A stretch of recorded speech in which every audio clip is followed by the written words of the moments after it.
ರಾಜ್ಯ ಸರ್ಕಾರದ ಬಹುನಿರೀಕ್ಷಿತ ಯೋಜನೆಗೆ ಗ್ರಹಣ ಹಿಡಿದಿದೆ. ರಾಜ್ಯದಲ್ಲಿಯೇ ಅತಿ ದೊಡ್ಡ ಟರ್ಮಿನಲ್ ನಿರ್ಮಿಸಬೇಕನ್ನೋ ಒಂದು ಕನಸಿಗೆ ಕೊಕ್ಕೆ ಬಿದ್ದಿದೆ. ಹುಬ್ಬಳ್ಳಿಯ ಅಂಚಟಗೇರಿ ಗ್ರಾಮದ ವ್ಯಾಪ್ತಿಯಲ್ಲಿ 56 ಎಕರೆ ಪ್ರದೇಶದಲ್ಲಿ ಈ ಒಂದು ಟ್ರಕ್ ಟರ್ಮಿನಲ್ ನಿರ್ಮಿಸಬೇಕನ್ನೋ ಒಂದು ಉದ್ದೇಶವನ್ನು ರಾಜ್ಯ ಸರ್ಕಾರ ಹೊಂದಿತ್ತು. 2014ರಲ್ಲೇ ಇದಕ್ಕಾಗಿ ಭೂಮಿಯನ್ನು ಸಹ ಖರೀದಿ ಮಾಡಿತ್ತು. 56 ಎಕರೆ ಪ್ರದೇಶವನ್ನು ಈ ಒಂದು ಟ್ರಕ್ ಟರ್ಮಿನಲ್ಗಾಗಿಯೇ ಖರೀದಿ ಮಾಡಿ ಒಂದು 100 ಕೋಟಿಯಷ್ಟು ಅನುದಾನನ ನಿಗದಿ ಮಾಡಬೇಕನ್ನೋ ಒಂದು ವಿಚಾರದಲ್ಲಿ ಸರ್ಕಾರ ಇದ್ದಂಥ ಸಂದರ್ಭದಲ್ಲೇ ಅಲ್ಲಿ ಕೆಲವೊಂದು ಸ್ಥಳೀಯ ಒಂದು ಸಮಸ್ಯೆಗಳ ಕಾರಣದಿಂದಾಗಿ ಈ ಯೋಜನೆಗೆ ಗ್ರಹಣ ಹಿಡಿದಿದೆ. ಈಗೇನು 2014 ಅಂದರೆ ಹೆಚ್ಚು ಕಡಿಮೆ 11 ವರ್ಷ ಕಂಪ್ಲೀಟ್ ಆದರೂ ಸಹ ಇದುವರೆಗೂ ಸಹ ಈ ಯೋಜನೆ 6ಕ್ಕೇರಿಲ್ಲ, 3ಕ್ಕೆ ಇಳಿದಿಲ್ಲ. ಇದಕ್ಕೆ ಮುಖ್ಯ ಕಾರಣ ಅಂದರೆ ಆ ಒಂದು ಅಲ್ಲಿನ ಗ್ರಾಮಸ್ಥರ ಒಂದು ವಿರೋಧ. ಇಲ್ಲಿ ಮುಖ್ಯವಾಗಿ 56 ಎಕರೆ ಪ್ರದೇಶದಲ್ಲಿ ಕೆಲವೊಂದು ಕಡೆ ಕೆಲವೊಂದು ಭಾಗದಲ್ಲಿ ಏನಂದರೆ ನೂರಾರು ಮನೆಗಳ ನಿರ್ಮಾಣ ಆಗಿದೆ. ಆದರೆ ಯಾವ ಮನೆಗೂ ಸಹ ಇಲ್ಲೇನು ಅನುಮತಿ ಆದರೂ ಅಥವಾ ಹಕ್ಕುಪತ್ರ ಆಗಲಿ ಏನೂ ಇಲ್ಲ. ಆದರೆ ಈ ಮುಂಚೆ ಆ ಒಂದು ಮನೆಗಳ ನಿರ್ಮಾಣ ಮಾಡಲಾಗಿತ್ತು. ಅಂದರೆ ಸರ್ಕಾರ ಭೂಮಿ ಖರೀದಿಸುವ ಮುಂಚೆನೇ ಆ ಒಂದು ಮನೆಗಳಲ್ಲಿ ನಿರ್ಮಾಣ ಆಗಿರೋದರಿಂದಾಗಿ ಇದು ಗೊಂದಲಕ್ಕೆ ಕಾರಣವಾಗಿದೆ. ಸರ್ಕಾರ ಅದೆಲ್ಲವನ್ನು ಗಮನಿಸದೇ ಈ ಒಂದು ಭೂಮಿ ಖರೀದಿ ಮಾಡಿರೋದ್ರಿಂದಾಗಿಯೇ ಆ ಒಂದು ಎಡವಟ್ಟಿನಿಂದಾಗಿ ಈಗ ಒಂದು ಟ್ರಕ್ ಟರ್ಮಿನಲ್ ನಿರ್ಮಾಣಕ್ಕೆ ಸಂಬಂಧಪಟ್ಟಂಗೆ ಒಂದಲ್ಲ ಒಂದು ಅಡೆತಡೆ ಎದುರಿಸುವಂತಾಗಿದೆ. ಈ ಒಂದು ದೇವರಾಜ್ ಅರಸು ಟ್ರಕ್ ಟರ್ಮಿನಲ್ ಒಂದು ನಿಗಮದ ಮೂಲಕ ಈ ಒಂದು ಟ್ರಕ್ ಟರ್ಮಿನಲ್ ನಿರ್ಮಾಣ ಮಾಡಲಿಕ್ಕೆ ಸರ್ಕಾರ ಮುಂದಾಗಿತ್ತು ಮತ್ತು ಅನುದಾನ ಸಹ ನಿಗದಿ ಮಾಡಿದೆ. ಈಗಾಗಲೇ 56 ಎಕರೆ ಜಮೀನು ಸಹ ಖರೀದಿ ಮಾಡಿದೆ. ಆದರೆ ಕೇವಲ ಒಂದು ಸರ್ಕಾರ ಜಮೀನು ಖರೀದಿ ಮಾಡಿದ್ದನ್ನು ಹೊರತುಪಡಿಸಿದರೆ ಉಳಿದ ಯಾವುದೇ ರೀತಿಯ ಒಂದು ಪ್ರಕ್ರಿಯೆ ನಡೆದಿಲ್ಲ.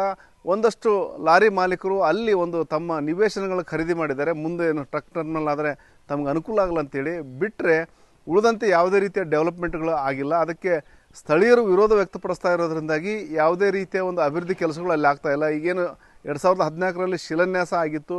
ಅದನ್ನು ಹೊರತುಪಡಿಸಿದರೆ ಈಗೇನು ಅಲ್ಲಿ ನಿವೇಶನಗಳು ಮಾಡಿ ಟ್ರಕ್ ಟರ್ಮಿನಲ್ಗಾಗಿ ಯಾರ್ಯಾರು ಲಾರಿ ಮಾಲೀಕರು ಬಯಸ್ತಾರೆ ಅಂಥವ್ರಿಗೆ ನಿವೇಶನ ಕೊಡುವಂತಹ, ಬಿಲ್ಡಿಂಗ್ ಕಟ್ಟಲಿಕ್ಕೆ ಅವಕಾಶ ಮಾಡಿಕೊಡುವಂತಹ ಅದೆಲ್ಲ ವ್ಯವಸ್ಥೆಗಳನ್ನ ಮಾಡಿದರೂ ಸಹ ಇಲ್ಲಿ ಒಂದು 5 ಎಕರೆ ಪ್ರದೇಶ, ಸುಮಾರು ನೂರಾರು ಮನೆಗಳೇನು ನಿರ್ಮಾಣ ಆಗಿದೆ 5 ಎಕರೆ ಪ್ರದೇಶ ವ್ಯಾಪ್ತಿಯಲ್ಲಿ.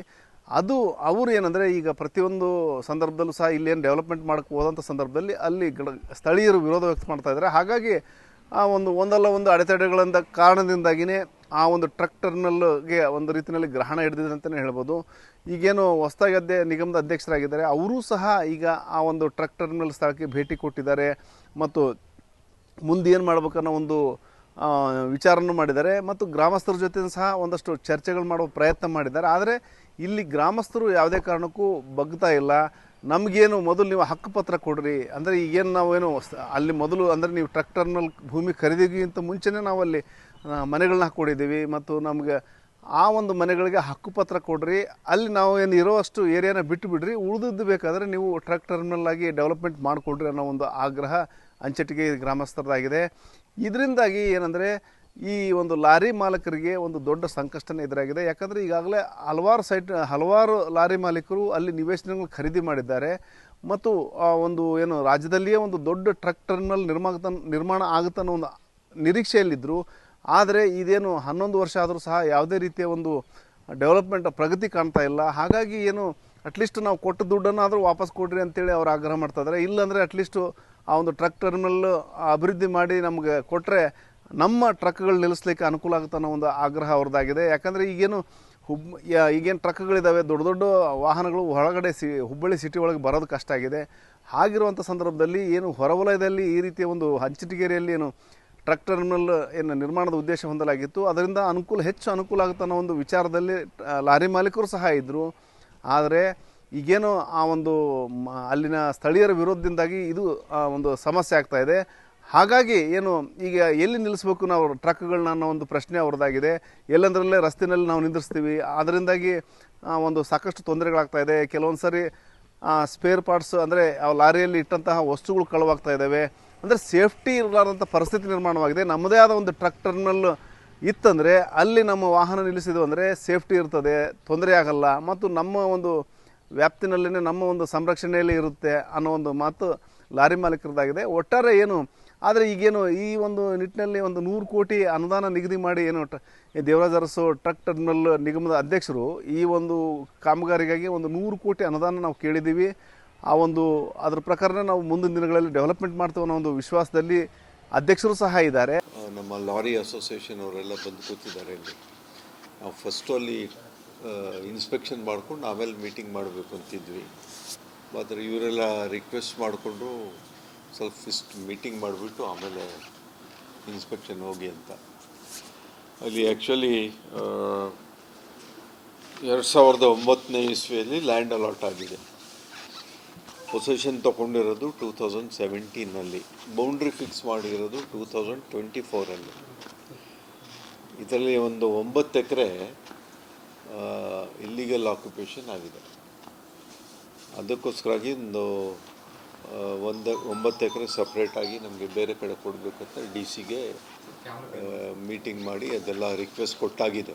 ಇದೆಲ್ಲ ಕಂಪ್ಲೀಟ್ ಮಾಡಬೇಕಂದ್ರೆ ನಿಯರ್ಲಿ ಒಂದು 100 CR ಬೇಕಾಗ್ತದೆ ಅಂಥೇಳಿ ಒಂದು ಪ್ರಪೋಸಲ್ ಬಂದಿದೆ. 75 ಲಕ್ಷ ರೂಪಾಯಿ ಸರ್ಕಾರಕ್ಕೆ ಕೊಟ್ಟು ಖರೀದಿ ಮಾಡಿರ್ತಕ್ಕಂಥ ಲ್ಯಾಂಡ್ ಅದು. ಮತ್ತು ಒಂದು ರೋಡ್ ಮಾಡೋದಕ್ಕೋಸ್ಕರ ಒಂದು 3 ಎಕರೆ ಜಮೀನಿಗೆ ದುಡ್ಡು ಕೊಟ್ಟು ತೊಗೊಂಡಿದ್ದೀವಿ ನಮ್ಮ ಟ್ರಕ್ ಟರ್ಮಿನಲಿಂದ. ಇದು ಆದಷ್ಟು ಬೇಗ ಉದ್ಘಾಟನೆ ಮಾಡುವಂಥದ್ದು ಒಂದು ಪ್ರಯತ್ನ ಮಾಡ್ತೀನಿ. ಮೊದಲು ಎಲ್ಲ ಹತ್ರ ಡಿಸ್ಕಸ್ ಮಾಡಬೇಕು, ಮತ್ತು ನಮ್ಮ ಮಂತ್ರಿಗಳಾದಂಥ ರಾಮಲಿಂಗಾರೆಡ್ಡಿ ಅವ್ರ ಹತ್ರ ಡಿಸ್ಕಸ್ ಮಾಡಬೇಕು. ಆದರೆ CM ಹತ್ರ ಡಿಸ್ಕಸ್ ಮಾಡಿ ಆದಷ್ಟು ಬೇಗ ಇದು ಉದ್ಘಾಟನೆ ಮಾಡುವಂಥದ್ದು ಒಂದು ಕಾರ್ಯಕ್ರಮ ಮಾಡ್ತೀವಿ. ಆದರೆ ಗ್ರಾಮಸ್ಥರು ಮಾತ್ರ ಯಾವುದೇ ಕಾರಣಕ್ಕೂ ಇಲ್ಲಿ ಆ ಒಂದು ಟ್ರಕ್ ಟರ್ಮಿನಲ್ಗೆ ನಾವು ಅವಕಾಶ ಮಾಡಿಕೊಡಲ್ಲ. ನಮಗೆ ಏನು ಶಾಶ್ವತ ಪರಿಹಾರ ಕಲ್ಪಿಸ್ಕೊಡ್ಬೇಕು, ಮಾರ್ಗೋಪಾಯಗಳು ಕಲ್ಪಿಸ್ಬೇಕು. ಅಂದರೆ ಈಗೇನು ನಮಗೆ ಇದ್ದಂತಹ ನಿವೇಶನದಾರರಿಗೆ ಒಂದು ಹಕ್ಕುಪತ್ರ ಕೊಡಬೇಕು ಮತ್ತು ನಮ್ಮನ್ನು ಸೇಫ್ ಮಾಡಿಬಿಟ್ಟು ಆಮೇಲೆ ನೀವು ಬೇಕಾದ್ರೆ ಟ್ರಕ್ ಟರ್ಮಿನಲ್ ಮಾಡಿ ಅನ್ನೋ ಮಾತನ್ನು ಅಂಚಿಟಗೇರಿ ಗ್ರಾಮಸ್ಥರು ಆಗ್ರಹ ಮಾಡ್ತಾಯಿದ್ದಾರೆ. ನೀವು ಟರ್ಮಿನಲ್ ಮಾಡ್ತಿರಲ್ಲ, ನಾವು ಅಭ್ಯಂತರ ಇಲ್ಲ, ನಮ್ಮ ಜನದ ಅಭ್ಯಂತರ ಇಲ್ಲ. ಅದನ್ನು ನಮಗೆ ಉತ್ತಾರ ಕೊಡ್ರಿ, ನಮಗೆ ಅದು ಜಾಗ ಬಿಟ್ಕೊಟ್ಟು ನಮಗೆ ಅನುಕೂಲ ಮಾಡಿಕೊಡ್ರಿ ಅಂಥೇಳಿ ನಾವು ಎಲ್ಲ ಜನರ ಆಸೆ ಐತ್ರಿ. ನಮಗೆ ಆಲ್ರೆಡಿ ನಾವು ಮೀಟಿಂಗ್ ಮಾಡಿದ್ದು ರೀ ಇದ್ರ ಸಂಬಂಧ. ನಮ್ಮ ಭಾಗದ MLA ಅವರು ನಮ್ಗೆ ಕರ್ಕೊಂಡು ಹೋಗಿ ಉಸ್ತುವಾರಿ ಮಂತ್ರಿಗಳು ಹಾಗೂ ಸಾರಿಗೆ ಮಂತ್ರಿಗಳು ನಮ್ಗೆ ಮೀಟಿಂಗ್ ಮಾಡಿ ಭರವಸೆ ಕೊಟ್ಟು ಅವ್ರಿಗೆ ನಿಮ್ಗೆ ಜಾಗ ಬಿಟ್ಟು ಕೊಡ್ತೈತಿ, ನಾವು ಅವ್ರಿಗೆ ಬೇರೆ ಕಡೆ ಜಾಗ ಕೊಡ್ತೇವೆ ಅವ್ರಿಗೆ ಅಂಥೇಳಿ ಅವರು ಒಪ್ಕೊಂಡ್ರಿ, ಅಧ್ಯಕ್ಷರು ಒಪ್ಕೊಂಡ್ರು, ಟರ್ಮಿನಲ್ ಅಧ್ಯಕ್ಷರು ಒಪ್ಕೊಂಡ್ರು. ಅದಕ್ಕೆ ನಮ್ಗೆ ಇನ್ನೂ ಅದು ನಮ್ಮ ಜನರಿಗೆ ಅದು ಬರೀ ಬಾಯಿ ಮಾತಲಾಗೈತೆ ರೀ, ಪೇಪರ್ಲಿ ಆಗಿಲ್ಲ. ಆಮೇಲೆ ನಮ್ಮ DC ಮೇಡಮ್ ಅವರು ಹೇಳಿದ್ರು ಅದು ಮಾಡಿಕೊಡ್ತೇವೆ ಇಮಿಡಿಯೇಟ್ಲಿ, ನಾವೆಲ್ಲ ನಿಮ್ಗೆ ಸರಿ ಮಾಡ್ತೇವೆ ಅಂತೇಳಿ ಅಂದಿದ್ರು. 1 ತಿಂಗಳಲ್ಲಿ ಮಾಡಿಕೊಡ್ತೇನೆ ಅಂತೇಳಿ ನಮ್ಗೆ ಇನ್ನೂ ಕೊಟ್ಟಿಲ್ಲ ಸರ್. ಅದು ಉತ್ತಾರ ಕೊಡ್ತೇನೆ ಅಂದರು, ಅದನ್ನು ಕೊಟ್ಟಿಲ್ಲ. ಆಮೇಲೆ ಈಗ ಸಡನ್ಲಿ ಅವರು ಬಂದು ಕೆಲಸ ಶುರು ಮಾಡ್ತೇನೆ ಅನ್ನೋ ಥರ. ನಮ್ಗೆ ಆಲ್ರೆಡಿ ನಾವು 2011ರಿಂದ ಇದಕ್ಕೆ ನಾವು ಅಪೋಸ ಮಾಡ್ಕೊಂಡು ಬಂದೇವ್ರಿ. ನಮ್ಗೆ ಉತ್ತಾರ ಇಲ್ಲ, ಏನಿಲ್ಲ, ನಮಗೆ ಹೋರಾಟನೂ ಮಾಡೇವ್ರಿ. ನಾವು ಅಂಚಿಟಗೇರಿಯಿಂದ ತಹಸೀಲ್ದಾರ್ ಆಫೀಸ್ ಮಟನೂ ಕಾಲ್ನಡಿಗೆ ಬಂದು ಮನವಿನೂ ಕೊಟ್ಟೇವ್ರಿ ಸರ್ಕಾರಕ್ಕೆ. ಅದಕ್ಕೆ ಇದೊಂದು ನಮ್ಗೆ ಬಡ ಜನರಿಗೆ ನಮ್ಗೆ ಉತ್ತಾರ ಕೊಟ್ಟು ನಮ್ಗೆ ಅದು ಜಾಗ ಬಿಟ್ಟು ಕೊಟ್ರೆ ಒಂದು ಅನುಕೂಲ ಆಕತ್ರಿ. ದಿನ ದುಡ್ಕೊಂಡು ತಿನ್ನೋರು ಅದಾರ, ಬೇರೆ ಕಡೆ ಮಾಡ್ಕೊಳ್ಳಿ ಅಂತ ನಮ್ಗೆ ವಿರೋಧ ಐತ್ರಿ, ಮೊದಲಿಂದನೇ ವಿರೋಧ ಐತಿ ಸರ್. ಏನಿಲ್ಲ, ಹಿಂದೆಲ್ಲ ನಮಗೆ ಗೊಬ್ಬೂರಿನಲ್ಲಿ ಒಂದು 20 ಏಕರ್ಸ್ದು ನಮಗೆ ಟ್ರಕ್ ಟರ್ಮಿನಲ್ಗೆ ಜಾಗ ಕೊಡೋಕೆ ರೆಡಿಯಾಗಿದ್ದರು ಸರ್ಕಾರದಿಂದ. ಅದು ಅಲ್ಲಿನೂ ಏನೋ ಸಮ್ ರೀಸನ್ಲಿಂದ ಅಲ್ಲಿನೂ ಸ್ಲೋ ಆಗಿ ವರ್ಕ್ ಆಗಿ ಅಲ್ಲಿಂದ ತೆಗೆದುಬಿಟ್ಟು ನಮಗೆ ಅಂಚಿಟಗೇರಿಗೆ ಕೊಟ್ಟರು. ಅಂಚಿಟಗೇರಿನಲ್ಲಿ ಏನಿದೆಯಲ್ಲ ನಮಗೆ 56 ಎಕರೆ ಚಿಲ್ಲರೆ ಕೊಟ್ಟಿದ್ದಾರೆ. ಅದರೊಳಗೆ ಇವಾಗ ನಮಗೆ ಹಿಂದೆ ಬೇರೆ ಬೇರೆ ಅಧ್ಯಕ್ಷರೆಲ್ಲ ಬಂದರು, ಮತ್ತು MD ಅವರೆಲ್ಲ ಬಂದರು, ಭಾಳ ಸಲ ಮಾತಾಡಿದ್ವಿ, ಇದು ಮಾಡಿದ್ವಿ. ನಾವು ಜಗದೀಶ್ ಶೆಟ್ಟರಿಗೂ ಹೋಗಿ ಮನವಿ ಕೊಟ್ವಿ, ಜೋಶಿ ಸಾಹೇಬ್ರಿಗೂ ಕೊಟ್ವಿ, ಮತ್ತು ಹಿಂದಿರೋಂಥ ಮಿನಿಸ್ಟರ್ಸ್ಗೆ ಎಲ್ಲರಿಗೂ ಕೊಟ್ವಿ. ಆದ್ರೂ ಅಲ್ಲಿ ಯಾವ ಕಾರಣದಿಂದ ಸ್ಲೋ ಆಗ್ತಾಯಿದೆ ನಮಗೇನು ಅಂಡರ್ಸ್ಟ್ಯಾಂಡಿಂಗ್ ಆಗ್ತಾಯಿಲ್ಲ ಅದ್ರ ಬಗ್ಗೆ. ಆದರೆ ಅಲ್ಲಿ ಏನಾಗಿದೆ ಅಂದರೆ ಇವಾಗ ಫಂಡ್ಸ್ ಏನೋ ಕಮ್ಮಿ ಇದೆ ಅಂತ ಹೇಳ್ತಾ ಇದ್ದಾರೆ.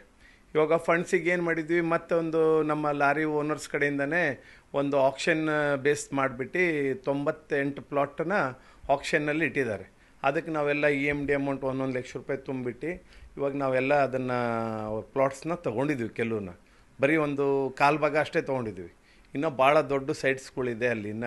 ಅದನ್ನು ಇವಾಗ ಸರ್ಕಾರದಿಂದ ಒಂದು ಏನು ಅಲ್ಲಿಗೆ ಫಂಡ್ಸ್ ಒಂದು ಇದನ್ನು ಮಾಡಿಬಿಟ್ಟು ಕೊಟ್ಟರೆ ಬೇಗ ಅಲ್ಲಿ ಕೆಲಸ ಆಗುತ್ತೆ. ಒಟ್ಟಾರೆ ಏನು ಈ ರೀತಿಯ ಒಂದು ಸರ್ಕಾರ ಮತ್ತು ಗ್ರಾಮಸ್ಥರ ಹಗ್ಗ ಜಗ್ಗಾಟದಿಂದಾಗಿಯೇ ಇಲ್ಲಿ ಲಾರಿ ಮಾಲೀಕರು ಸಂಕಷ್ಟಕ್ಕೆ ಗುರಿಯಾಗುವಂತಾಗಿದೆ. ಹಾಗಾಗಿ ಆದಷ್ಟು ಬೇಗ ಪರಿಹಾರ ಸೂತ್ರ ಕಂಡುಹಿಡಿದುಬಿಟ್ಟು ಇದಕ್ಕೊಂದು ಮುಕ್ತಿ ಕೊಡ್ರಿ ಅನ್ನೋ ಒಂದು ಆಗ್ರಹನ ಲಾರಿ ಚಾಲಕರು ಮಾಲಕರು ಮಾಡ್ತಾ ಇದ್ದಾರೆ. ಶಿವರಾಮ ಸುಣ್ಣಿ, ನ್ಯೂಸ್ 18 ಹುಬ್ಬಳ್ಳಿ.